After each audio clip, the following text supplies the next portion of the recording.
Welcome back to the Go to Go podcast, man. Episode 78, NFL Super Bowl just concluded, and we had a nail biter coming down to the last second, man. Overtime. Needed some extra time in this one. We're going to jump into that, break down that game, what we liked, what we didn't like. And we're going to talk a little bit of basketball as well as we head into the All-Star break coming up this weekend with all the events and stuff. We're going to talk about some contenders or pretenders. We've got 6 teams, 3 each. We're going to break down and talk about whether we think that team's a pretender or contender. Jumping into the Super Bowl, man. I mean, we got an instant classic, another 10-point deficit for the Chiefs. Third time overcoming it. Seems to not be a problem for Pat Mahomes, Andy Reid, and company. I mean, this was, the first Niners-Chiefs Super Bowl. It was a great one. This one won a little bit differently. And we talked about it heading into the show, man. Turnovers, those turned out to be, a key factor in this game. What'd you like? What you didn't like? Any comments, takes, anything like that? Get us started. Well, I just think, at this point, we've been saying it throughout the playoffs, man. Like, if you want to just start from why the Chiefs won, it's literally, like, Patrick Mahomes. Like, it's a broken record at this point.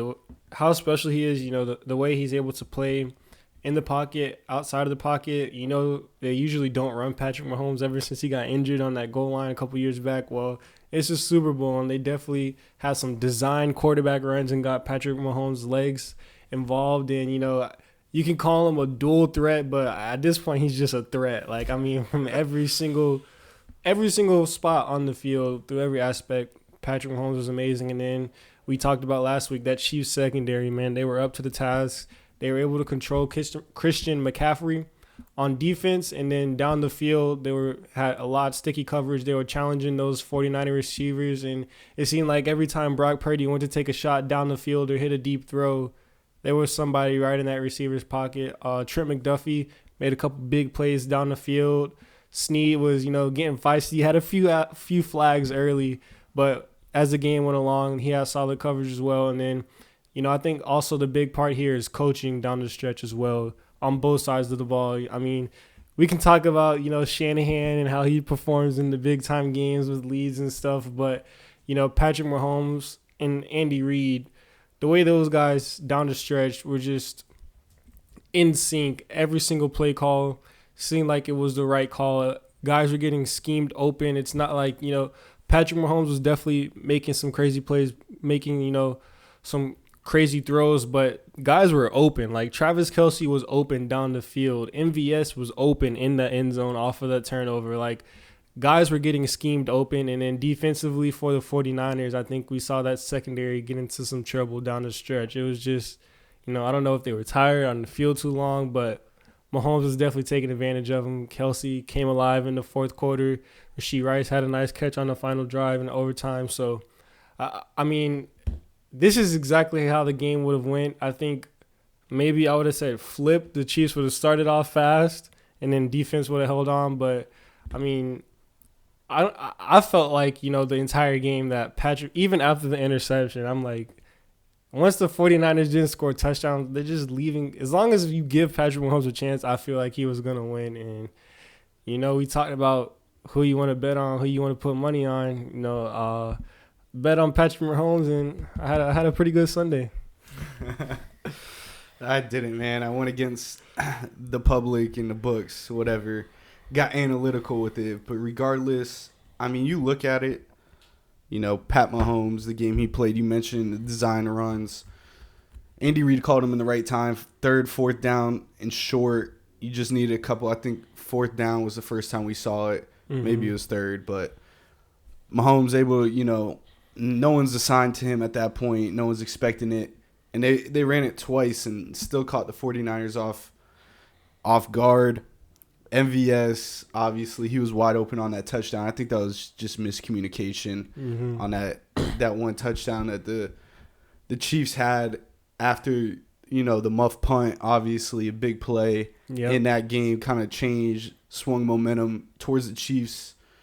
They were able to also get that field goal before half. I thought that was really big. Put some points on the board heading into the second half. You mentioned McDuffie. He was sticky coverage the whole game. And then you mentioned Snead. He had some flags, but big plays in the game where they went, outside to Ayuk and Deebo Samuel. Snead was there for a couple pass breakups. I think the Niners, man, the key thing I look at is the Dre Greenlaw injury. I mean, you watched the first 2 drives, I think, and he was flying around the field. Him, Pacheco in the backfield, dropping into zone coverage, just being, the linebacker he's been all year. And then you go out just non-contact Achilles tear. That hurt the 49ers, but still had a real chance to win that game. And I really do, Jawan Jennings had a tremendous game on the outside. Jawan Jennings. Mm-hmm. I almost thought Greg Jennings for a second, and all the memes they were posting about Throwback Jennings tonight. I mean, he played a tremendous game. I did see a lot of holdings on the Chiefs, man. A lot of Niners fans complaining about it today, but when you play the Chiefs, that's what happens. You don't get those calls like that all the time.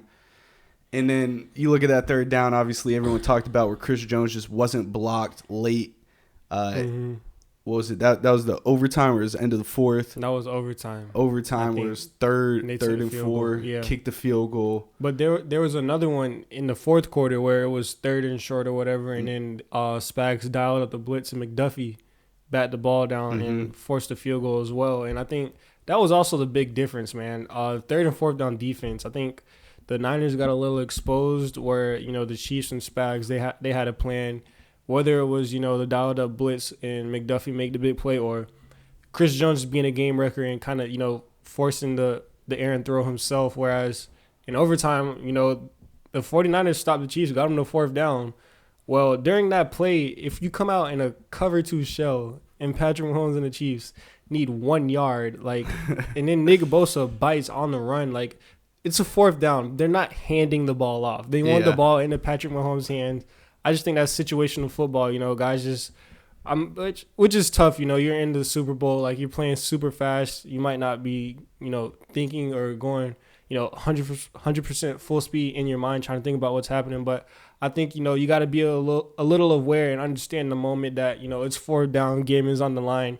Patrick Mahomes is not handing the ball off. He's going to keep the ball in his hands. And when he does, and you have 2 safeties back deep, if he keeps it, when he scrambled and ran, Kelsey was out in the flat, that's just free yards. No one's up on the line. No 10, one's 12 exactly. yards he got out of that chunk play. That's me and you could have went out there and ran that for a first down. First down. So I think, but that's just Patrick Mahomes, no matter if it's 4th and 1 or, 1st and 10, they're going to want to play deep. And that's what we talked about last week. We wanted to see those safeties come down, those corners step up and challenge those Chiefs receivers. And I thought that would have been, a time where you see them stack the box or come up and, challenge those Chiefs receivers at the line, where instead Patrick Mahomes keeps it. He doesn't have anyone touch him, so he's, 5-6 yards down the field and has an easy 1st down. So scheme and play call from the defensive side for the 49ers got a little iffy.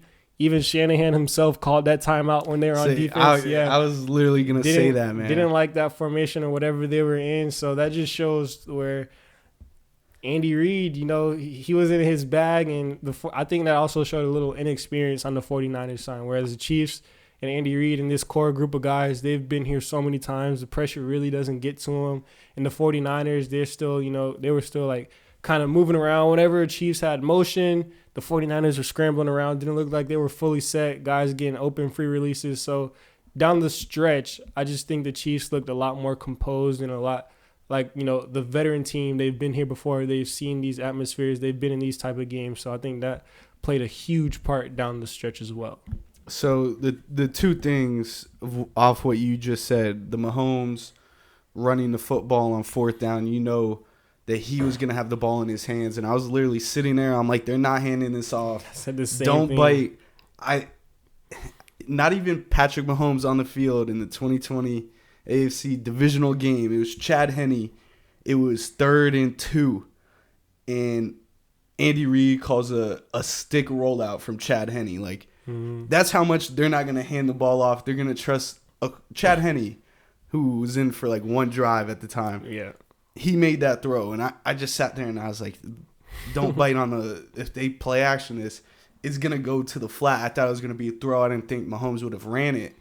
But I just knew that they were trying to get on the bite on that Pacheco handoff, and even if they got that first down, that play it was kind of like an option. So he could have threw it to Kelsey. Kelsey was there on the slot, the sneak but flat. He was locked up. Yeah, so it's a zone man read. If you don't bite off that play action, you would have been sitting in this decision where Mahomes got to make something shake one-on-one open field, or he's got to give his guy a chance and just throw it up to Kelsey.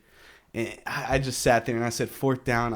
I just knew Patrick Mahomes was not going to hand this ball off no matter what. 100%. Unless he saw like a three-man front, that ball was not getting handed off. And obviously it didn't. The second thing, I wouldn't even let him hand it off in that. Like, even if I'm the coach, I'm like, if they have 0 down linemen, I'm like, I'd rather you make this play, Mahomes. Don't hand it off on 4th and 1. I had a problem with Shanahan calling that time. I get he's the head coach. Kyle Shanahan came into this, league offensive-minded, just like, Kyle Shanahan scheming offensive game plans and being an offensive coordinator and offensive coach coming up the ranks. And Steve Wilkes, a defensive coordinator, defensive-minded coach coming up. I mean, at that point, I think you're in the Super Bowl. You've gotten so far with Steve Wilkes being your guy that you got to be able to, I hired this guy. We go in and week out, talk about game plans, what to throw at, Kansas City. And you mentioned the cover 2 shell. Mahomes was picking apart zones the whole night. That's what he was feeding off. I know that the corners lacked that man-to-man coverage. The one thing I think Tony Romo actually said in the whole broadcast that actually made sense was that you got to play man-to-man, let them stick up. We talked about it. You want MVS to beat you. You want Rashid Rice to beat you. Let those guys beat you. And it happened to be McCole Hardman who caught that 52-yard bomb to where it should have been an interception, really. That was just bad safety play. Yeah, I don't know who the safety was, but it should have been a pick. Exactly. He gave you that one chance where you're playing the safeties back. 0 balls. You couldn't capitalize. He didn't see the ball at all. Yeah, that's just bad tracking. That's horrible. Yeah, you got to get your head around when the ball's in the air. You got to find the ball. He just was lost, couldn't find it, and Mahomes had more than enough arm, and he kind of just kept going over the safety. It looked like the safety was like, there's no way Mahomes can make this throw, and he thought the ball would be short, but as he's looking around, the ball just going over his head, over. If he just stuck his hand up, bro. He would have had to get more depth. If he stuck his hand up, the ball still would have went over him. He just didn't get enough depth. Block McCall, I don't know, hand in the face. Whatever it was. And then I think it was over him. What, the fourth? No, it was the overtime play calling. He handed McCaffrey, 8 sometimes in a row. Obviously, it's cooking for you. I even saw him after the one run where he was just like, he tapped his helmet and he was like, Elijah, get in the game. And Elijah goes and picks up, I think, 5 yards, got called back for a holding on that run. But you ran McCaffrey into the ground so hard, and then you get into the red zone. You run the first 2 plays, both of them runs. I would have liked to see a play action because you hadn't gotten Brock Purdy going in that overtime. You really didn't let him throw the football. Now you're sitting 3rd and 4. The play Chris Jones got free. Now you're relying on Brock Purdy. We haven't let you throw the ball the whole drive, but 3rd and 4, our biggest down. We need you to make a play. And then obviously he probably made, I wouldn't even say the right read, throwing it away. It's just sort of instincts at that point. Yeah. 3rd and 4 at your 10, sack, you could take a sack. But then you got to. Yeah, what if you fumble? Yeah, what if the ball? I don't hate to throw it. Yeah. No, I don't hate it either. But injuries I'm saying, too. You got that elbow. You don't want to mess it up going into the off season. Regardless, I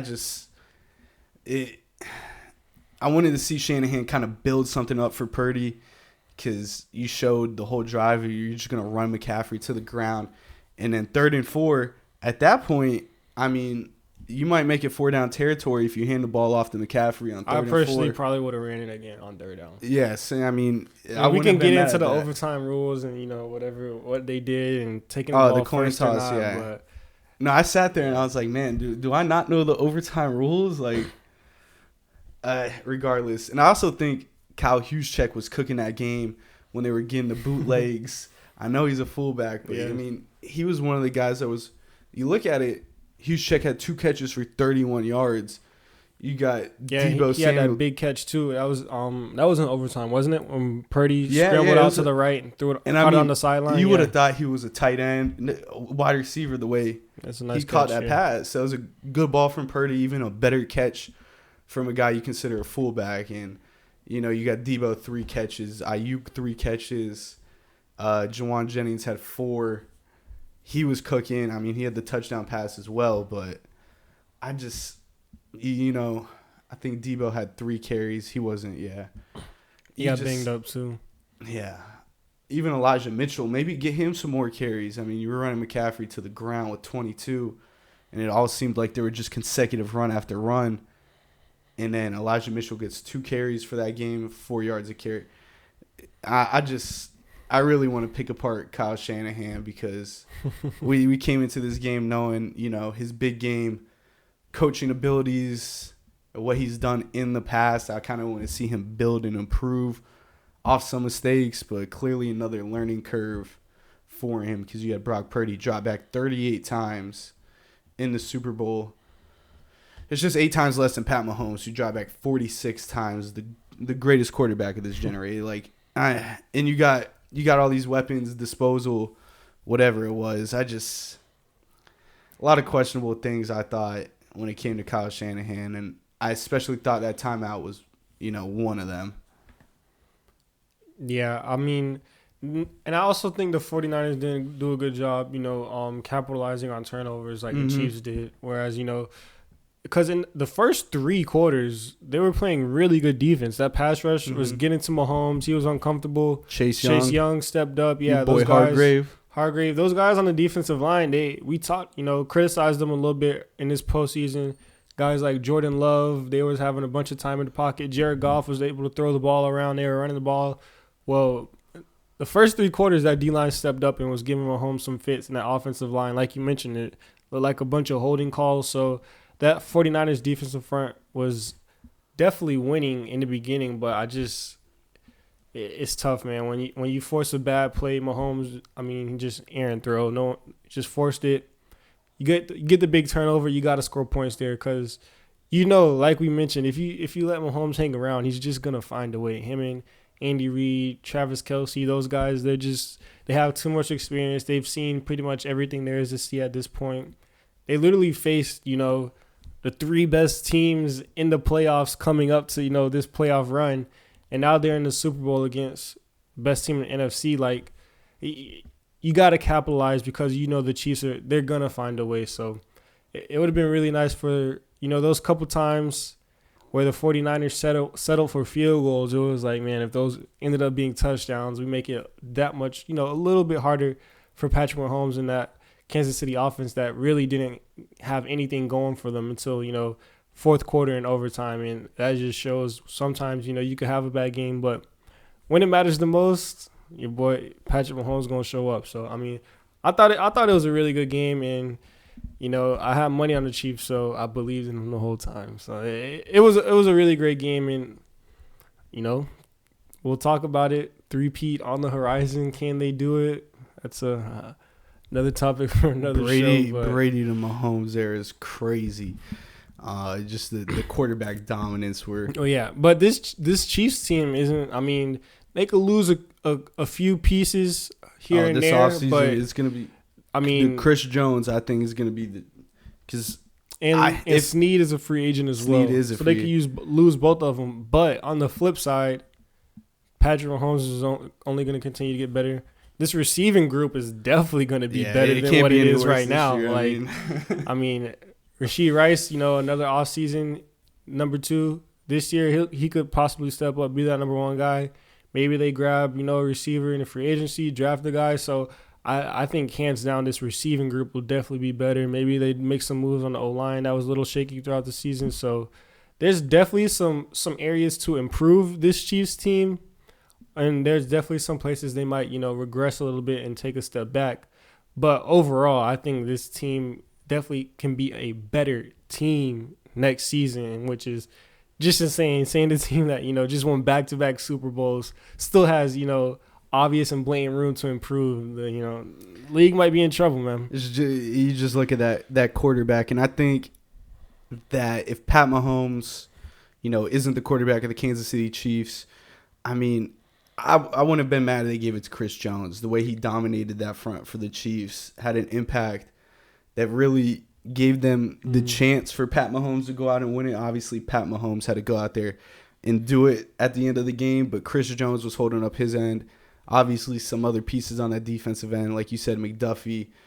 But I think if they lose Chris Jones this offseason, that's really going to be felt because his presence in that Super Bowl. Yeah. I mean, I don't think they win that game without him, to be honest, but he had a really good impact. And you mentioned if they build off that receiving core in the offseason, get some talent. I will say there is a wide receiver going in the later rounds that I think is special, a little biased, and Javon Baker out of UCF, but if they had someone in that day 2, day 3 of the draft, end of the first round, this is Rashee Rice. I mean, he was a day 2 selection, maybe even a day 3. We can talk about the NFL draft and stuff. But it's a deep receiver class, so there'll be somebody there for them to take at the end of the first. Exactly.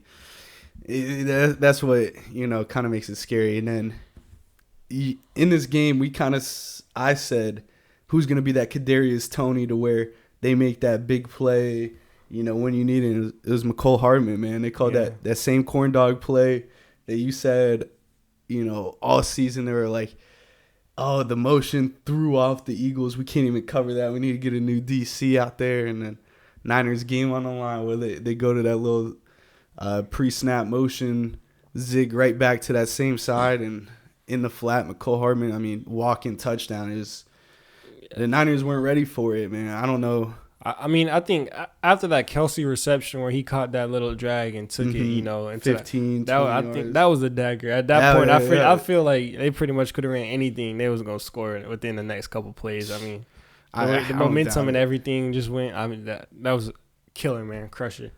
Andy Reid, those guys, when they get that closer to the end zone with that momentum and, that point in the game, I know the 49ers had some success in the red zone, forcing that fumble on Pacheco and sacked Mahomes there, forcing a couple field goals. But I just find it hard to believe, at that point in the game, as well as they were moving the ball, they don't score on any play. Yeah, and I don't want to sit here and say Christian McCaffrey's first quarter fumble, but that ended up costing them. They get no points out of that. I know people want to blame the Jake Moody blocked extra point. But then at that point, the Chiefs wouldn't settle for a field goal. They probably would have won it in regulation. I'm not saying they would have, but, just the way that game turned out, Pat Mahomes could have went down. They would have had 4 chances. They would have never settled. They would have never put themselves in that position, which is why that coin toss is so big. Because at 3rd and 4, if you're down 3 points, like the Niners would have been, vice versa, and make it 4-down territory, runnable down, whatever. I'm not even mad at that at this point because they had the ball, man. They had a chance to stop him. They had multiple chances. Just that timeout, man. That's the only thing that really bugged me that hard. But I know Debo coming out there, your Eagles players, had a lot to talk about Debo, rightfully so. He talked a lot of smack about the Eagles all year since the boys ended up in the same place, man. Yeah, on the couch, losing man. to Mahomes, like Cancun. And boys ready for the vacay. I can't believe the dominance of the Chiefs. It just really makes you speechless at this point because you finally think, this is the year. It's not the Chiefs. The way the whole season went down. Yeah. Kelsey washed. Mahomes doesn't have weapons. He needs the cheetah. And then Tyreek Hill even tweeted like Pat Mahomes and Coach Reid going to always cook it up or something like that. He wasn't lying. He was not lying, man, because they came out, made a statement. I did see something real quick, not really football related, Super Bowl related. Brandon Marshall, I don't know if you saw what he said, that in front of Taylor Swift's box that she was in, that Kanye West bought a ticket, showed up in his Ye mask, and he was sitting in front of the box because every time they showed Taylor, he wanted to be on the screen as well when he'd be standing up. Allegedly, Taylor had him escorted out of the stadium, made a couple calls. It's Brandon Marshall, man. I don't know if valid source or not, bro. I just think it's a little crazy. And that's some yay petty stuff that he would do. So I would not be surprised, especially with the album. I thought that was entertaining. If he did that, that would have been a great. I would have loved it, but listen, Ye's on a generational run right now. So I mean, #1 album, everything on Yeezy.com is $20. Like, listen, Ye's a man of the people right now, so you can't really hate. Made his apology and everything, so you know. Yeah, we're not gonna get political. I just thought that would have been hilarious, especially with all whatever, man. Shout out Jason Kelsey. He's living his best life. That's the only thing I'll take away from the Chiefs celebratory, little run they got going on. But that's your boy. I don't think he's retiring from football. I think he comes back another year. No, I think he's done. You think he's done? Yeah. Watch his brother do it one last time and hanging him up. Hey, man, they're gonna go for that 3P. You got any last comments on Super Bowl 58, man? No, it was a really good game. One thing, all I will say is before we head into the basketball, wrapping up this NFL stuff. Vegas hating on the Eagles, man. Looking at the odds for the Super Bowl winner next year. That's all I'm gonna say. Nah, let's take a quick look, man. I think the odds is the Niners are favorite. I saw that. Yeah. Then the Chiefs. Then I think it's like the Bills, Ravens, Bengals, Packers, something like that. Yeah, Super Bowl New Orleans, man. I think that should be, a good little city, man, for a Super Bowl party out there down the bayou. French Quarters, that's what I was looking for. It's going to be jumping, man. Let's see. So, yeah, Niners plus 550, Chiefs 650. Then you got the Ravens, Bills, Lions, Bengals. Fins at plus 1,700. Eagles at plus 2. They got the Pack in the same boat as the Eagles, Cowboys, Texans and company. Browns plus 3,500. That's all I'm going to say, man. That's might be free money, man. DW4 season loading. But that's going to conclude the 2023-2024 NFL season, man. All the way to the Super Bowl. We'll obviously be breaking down NFL offseason. We might have to do a redraft from 2 years ago. I'm not sure which ones we did in the past. We'd have to look at it, but probably some redrafts in the offseason, draft talk as well. But that's going to lead us to, a little bit of hoops, man. Obviously, All-Star break coming up this weekend, so we're pretty much at the halfway point in the NBA season. And we both have 3 teams, pretenders, contenders for an NBA championship, at least to win, the conference. Are they legit conference contenders heading into it?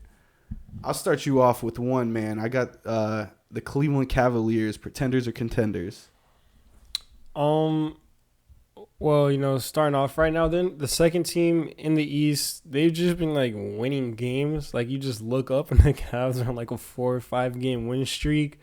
But I think a big reason for that right now is Donovan Mitchell, man. He's hooping, he's balling on an MVP type level right now. He's averaging 28, 5 and 6, throwing 2 steals, and I think a big thing for this Cavs team is they were winning without 2 of their best players that were injured at the time with Garland and Mobley. Well, they're coming back, they're getting healthier, and they're adding a lot more offense and then defense with Mobley. So I think this team can get a lot deeper and a lot better. And the key for this Cavs team, I think, is Evan Mobley's shooting. Right now, he's shooting 39% from the line. So if he can add that spacing and keep up that, consistent 3-point shot, and they'll still have the ability to have him and Jarrett Allen play on the court together and have that solid rim defense, that paint defense, this could be a tough team. And I think it's a little early for the Cavs. They might be missing a piece or two, but I'm going to say they're contenders right now. If they can keep up this consistent level of play, if Mobley keeps that shot up. Defensively, I like some of their pieces. They got a Coro, your boy Strus over from the Heat. He's a threat from beyond the 3-point line. So they got scoring, and then Jared Allen, Mobley down low, solid rim protection, and then Darius Garland, a nice point guard who can control the offense and stuff like that. So, yeah, I think this Cavs team will definitely be in the mix towards the end, and I'm going to say they're contenders right now. All right, man.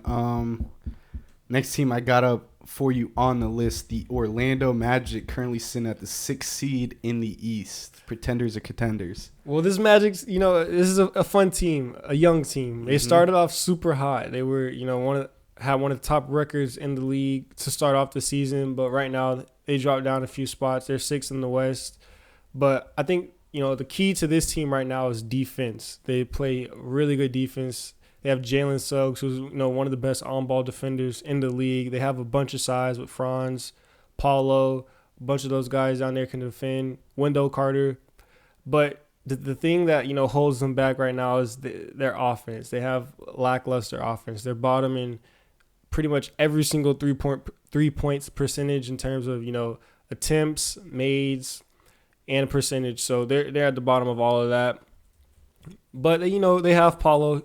First All-Star game this year. Finally made All-Star. Franz, both of those guys can pretty much get a shot off whenever. But I think they're definitely one piece away. If they have a nice point guard that can add spacing, help those guys create offensively, I think they definitely are in the right, direction. They're heading in the right trajectory to become a contender. But I think it's a little too early for this team. They lack the scoring. They lack the offense. So I'm going to say they're not. I'm going to say pretender. That's what we're going with. Yeah, pretender for the Magic. Although I think they're a very good young team, have a very bright future. Yeah, I think they're, one of the more, fun teams to watch. I kind of agree with you. They're kind of missing a piece, but they're building in the right direction for the first time in a long time in Orlando. And my final team for pretenders or contenders, the New Orleans Pelicans. Yeah, this was the hardest team out of all of the three because it can go a lot of different ways. But 5th in the West right now, started off a little slow, but they're definitely picking up the wins.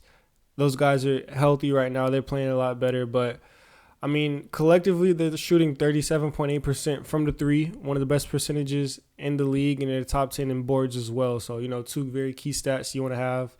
And then you got guys like Zion, B.I. They're both averaging 20 and 5 right now, and then Brandon Ingram adding a little playmaking as well with 6 assists. So they have some really good guys, some, 20-point per game scoring caliber guys that can get their shot off. Add in C.J. McCollum, who's shooting the career best, 42% from 3 right now. Few solid wings with Herb Jones, Trey Murphy. Those guys can defend. A couple 3-and-D players that are nice. Health and consistent offense is, the big issue I see for this team. Zion, how long will he be able to stay healthy? He's played, I think, 40-plus games this season. He's on track to play one of the most games in his career throughout the season. Past couple seasons, he's been dealing with injuries a lot. We all know the Zion story. Brandon Ingram, he's a guy that's had some history of being banged up. And CJ as well. He has some issues with health in there too. So, injuries, if this team can stay healthy, they can stay consistent. Trey Murphy coming off of that knee surgery as well. So that's going to be a big question in offense. Outside of Zion, Brandon Ingram, those 2 guys can get to their spots, get their shots off. McCollum, he has, little spacing as well. But what do you have after that? Not really much creation. And then I think also the loss of Dyson Daniels really hurts too, backup point guard. I think he just tore his meniscus. So he'll be out. Was a really good defender, add a little spacing as well. So I'm going to say they're pretenders. I don't think they'll make the conference finals or they can win a ship, but I think this Pelicans team is definitely chippy. They'll be in the mix, but I just think kind of like the Magic. I think they're a little bit better than the Magic right now. They're a little better version of the Magic. Just like a little bit offensively when you talk about, some of these top teams in the league that can score from all 3 levels at will. And you'll mention some of these teams next in yours, but yeah, I just think the Pelicans just lack a little bit offensively, and then injuries is definitely a concern as well. So, yeah, I'm going to say they are not contenders. That's my 3 teams for this segment. All right, and then for you, we'll start off with the Clippers. Yeah, this is one I really liked. I'm gonna start just by saying, man, they're legit championship contenders, and obviously the one thing, kind of like you mentioned with the Pelicans, is health. Obviously, you got Kawhi Leonard, Paul George, two injury-prone guys. You know, James Harden, known for being out of shape at some points in the season. His commitment to ball, does he want to be there? Right now, they got all three guys playing, you know, the best basketball, the most healthy so far at this point in the season. Kawhi and PG, they're not missing games. You haven't really seen too much load management from them. I mean, they missed some. Westbrook, you know, could possibly be a sixth man of the year. Zubac holding down the paint. He's averaging nearly 10 rebounds a game. So you look at this team, the question is, can they stay healthy? Because you look up and down, you know, Paul George, one of the best, a superstar that went head-to-head, toe-to-toe with the Heat back in the Eastern Conference Finals to the Pacers. I mean, he has playoff experience, obviously. More known for right now is just that Dame shot, you know, that being a bad shot, whatever he said post-game. That some people forget he's one of the best two-way players in the game. And then you probably got the best, you know, two-way wing we've seen in a long time in Kawhi Leonard, the Claw. I mean, he single-handedly won Toronto a championship just off him and him alone, basically, leading that Raptors team to, you know, a one-and-done ring. And, like, the dream, you bring a guy in mid-season and you go out and win a championship. He did just that. So now you got a collective. I didn't even mention James Harden, who is a walking bucket when needed, sort of in that facilitating role, averaging under 20 points a game, but he's up there, almost 8.5 assists on the team. So you look at that three, you got the big three, and then you got Westbrook. You got guys like Terrence Mann that could put in minutes, athletic guard. Norman Powell, he's coming off the bench. He could also be, you know, a contender for sixth man of the year as well. And I mean, you look at it, Kawhi shooting 45% from three. You got James Harden shooting over 40. You got Norman Powell shooting 44%. I mean, these guys, they're knocking down their shots to go along with it and being efficient. I think this is really the serious team right now to win it all, to give the Nuggets, you know, the Bucks the run for their money if they get to that finals run. But I think the Clippers are one of the most scary teams in this league. If they stay healthy, I don't want to see a healthy PG, Kawhi, and James Harden out on the court. It's just, I think they'd be a tough opponent, and literally only they can stop themselves at this point.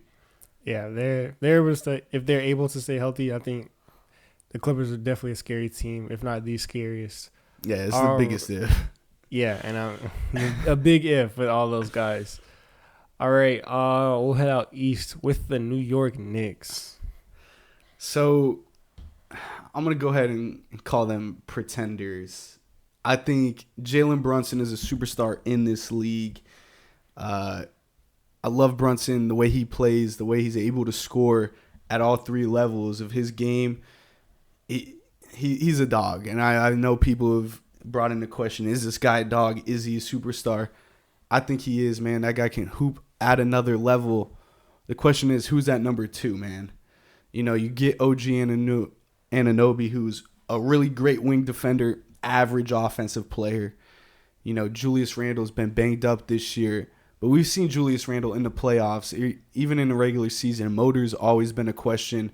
His effort on the court in the regular season's really in question, and you even see it in the playoffs, him not hustling, him not getting back. That's just not championship pedigree basketball. So unless he kicks in another motor, there's just, you know, they got guys on this team that play their role. They get Bogdanovich, who's a nice piece. But can these guys, you know, really be a number two, number three to Jalen Brunson? There's no true second superstar. You got stars behind Jalen Brunson. It's one superstar and stars. So it's kind of hard for them to be contenders when there's much better powerhouses, even in the East, which is, you know, a little bit weaker after the top. I don't think Brunson could carry them to win a championship because it lies all on his shoulders at this point. He's playing out of his mind. You got to get him a little bit of help, I think. They're one piece away. They just need someone another superstar to add to Brunson, and so he could pair up with. Otherwise, I don't see it happening, man. Randall, I just don't think he can provide that for the Knicks. Yeah, and we keep bringing up injuries, but it's a long season, 82 games, and the way Tibbs likes to play his starters, I mean, you're looking 39, 40 minutes. I think that's a big reason why a lot of their top guys are out right now. Jalen Brunson, I believe he just came back 36 minutes. Yeah, he just came back off an injury. Randall, he's banged up right now. OG, he was playing really good. He's out right now. DiVincenzo just played 40 minutes the other night, and he pulled a hammy. So, I mean, Mitchell Robinson, Hartenstein, both of their centers dealing with injuries. And when these guys are healthy, Tibbs likes his, 6-7 man rotation, doesn't like to go into that bench and give his starters a break. So these guys are going to be on the court. They're going to be playing. I think they can definitely be competitive and put up a fight. But they could win a couple rounds. What are they really going to do? Will they be able to stay healthy playing all these minutes and, adding all of this impact and stuff on their body? So I think that'll definitely be tough. I understand if you're doing it late in the season and, you're fighting for a spot in the playoffs or in the postseason. Yeah, it's you're not even at the All-Star break, man. You got players over 36 minutes a game. I bet if I look at any other, well, besides the superstars, I mean, it really is. And like all these injuries, it's not like, they're freak accidents and stuff like that. It's like, Hartenstein, his sore Achilles, or Anunoby, he, had that little elbow issue. Like, these are issues in terms of like overusage, playing so much, putting all this wear and tear on your body, which I think eventually will catch up, which makes no sense because this Knicks team made a bunch of trades. They got some depth. They got some key pieces now. So when all those guys come back healthy, hopefully Tibbs starts to, go into that lineup and utilize all those guys because, when you have Randall coming back, when you have, like you mentioned, Anunoby come back, Hartenstein, Mitchell Robinson, when all these guys come back, will we still be able to see a DiVincenzo? Will we still be able to see a Josh Hart contribute? A lot of these guys that can put in solid minutes, but you mentioned Bogdanovich coming over. Will he be able to find the court? So if all their starters are playing, all these minutes, then what about all these other guys? You got solid role players that can definitely come in, take some of the load off. Some of these guys that can run, the second unit. So I think it'll be interesting to see how the rotation shakes out when this team gets fully healthy. But enough of the Knicks. We'll go on to the last team, the Phoenix Suns. I'm gonna go ahead and say they are contenders, and here's sort of why. I mean, you got the big three. Obviously, Beal's been banged up. He's only played in 29 games this season. You got KD, you got D-Book. Those two guys can obviously carry a team in the postseason. I mean, you even saw it last year to where they put the team, KD and Book, put the team on their back, and they really stepped up. I can't believe I'm going to sit here and say this, but, you always like, who's that fourth guy? Who's going to be that extra guy? And it's your boy, man. It's your boy, Grayson Allen. He's quietly having the best season of his career right now in Phoenix. I mean, look at the shooting splits. The efficiency's crazy. 51% from the field, 49% from three, while attempting just over 5 threes a game. If you're hitting 3 points at half the clip of your shooting them, it's got to be insane. I mean, Nick Grayson Allen has really been a key piece, stepped up. And, I mean, you have Bradley Beal into the mix. You got Eric Gordon, who shoots the ball from 40%, spaces the floor, good for the ISO ball with KD and Book or Beal. They want to get into their bag. Nurkic, I mean, he's just having a season down low, anchoring the paint, something that, you had DeAndre Ayton. And kind of like Randall, the motor was in question. Was he really there with the team in the postseason? Was he going to be the guy laying out for the ball? Nurkic is that guy. He spent a lot of time in Portland. Plays, with a high motor, a lot of energy. He's going to go out and get after it. And, I mean, I think he was like the perfect anchor piece for this team because you get a big man down low that, could sit around the rim, plays defense, anchors that defense. And, I mean, really other than Ayton, I mean, he just plays with a motor. And that's what they really needed. They lacked a big man. And then you want to talk about the rest of the bench. Everyone else is doing, their job. Okogie, whatever, Josh. Oh, Josh Okogie. Yeah, Okogie, yeah. I mean, he's having a solid season coming off the bench. Good wing player, able to add some defensive depth. He can also go get a bucket when needed, if needed. But really just a defensive guy. You really don't need much scoring past, you got those three guys. You got Grayson Allen who could go score, Eric Gordon, shooter, and then Nurkic who's going to clean it up down low and get those easy buckets as well. You don't need scoring. You're going to need depth, defense, maybe a couple points here and there. And I think they offer that. Are they as good as the Clippers? I wouldn't say that, but they have a serious chance to do some damage. If this team stays healthy, they get Beal back out there, understand that chemistry, get the rotation going to see how in the playoffs would that rotation work. When you have a guy sit down, you're going to have two guys out there. You're going to have one. We'll see who it is. But, I mean, this is a dangerous team. You've seen big threes win championships before. I don't see why this big three is any different than, big threes in the past, basically. Yeah, I think the scoring for this team can be insane. You mentioned Grayson Allen. I mean, when you're playing off of scorers like Devin Booker, like Kevin Durant, two of the top scorers in the league, you have Bradley Beal, who you mentioned can get a bucket whenever. The fourth best defender is going to be on Grayson Allen. Are they even guarding him at that? Like, they'll be out helping. Defense, yeah. So that's probably he's playing so well this year because he's just getting a bunch of open shots. They're just making the game so much easier for him, and he's shooting just a bunch of wide open looks. Even if it's wide open, 50% clip. I mean that's I'm a prime Grayson Allen hater of his game. I do think he's a little dirty. But you can't argue this right now. It's a little chippy, man, playing with a chip on his shoulder. That's what this team would kind of need. KD, you don't see him get animated too much. Booker will get into it. Yeah, Booker will get into it. Beal he's neutral. And you got Grayson Allen, who he's going to talk. He's going to do a little chippy, he doesn't do too much, getting up in people's faces, but he will, get under your skin, and he has that element to the team. Yeah, so that's it on the NBA. Yeah, it's gonna wrap up our pretenders or contenders, man. It's we'll probably hit this later on in the season as we get closer to the end and to the playoffs, to the play-in game, stuff like that.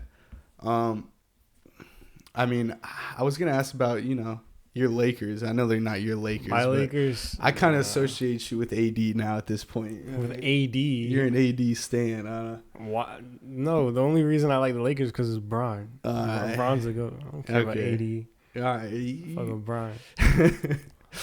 Well, right now, I'm King Light Skin, man. Them boys been snapping out there. Oh, you talking about what? Curry. Oh, it's Curry. Yeah. Team Light Skin. You mean all the media coverage of Clay and just you're trying to beat a dead dog at that point. He's not having the best season, man. Is he done? I don't think so. I just think everything's getting blown out of proportion over there in Golden State just for I don't know. He's having, not the best half of a season. I definitely think he's approaching washed, but he's what? ACL, Achilles injuries, coming off of that. He's in his 30s. He's not going to be the Clay he was back in 2016, 2017. Not booming it like he was. Yeah, especially after those injuries. So, I mean, the expectations, I think, were still up there in terms of the Warriors trying to be contenders, one of the best teams in the leagues right now. I just don't think they need some help.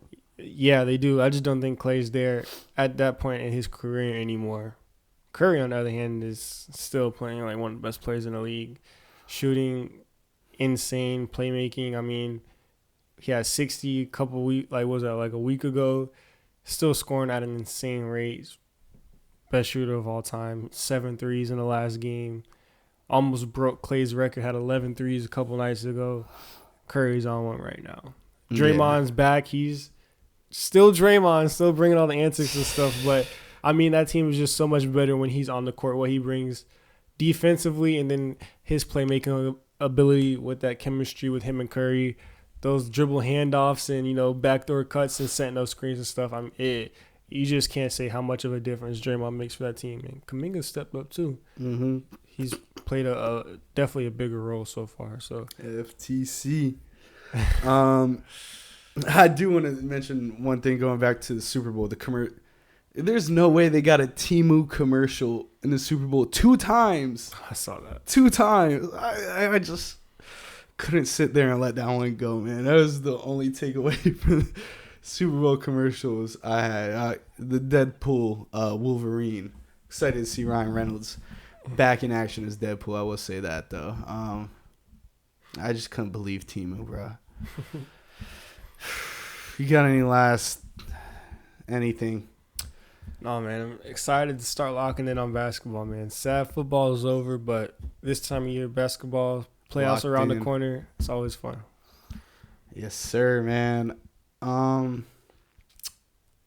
That Temu commercial, that got me really fired up. Anyways, Go to Go Pod, Apple, Spotify, all that. YouTube, Go to Go. TikTok, Go to Go Pod. Like, comment, share, and then until next week, we'll be back with another episode, man. Peace.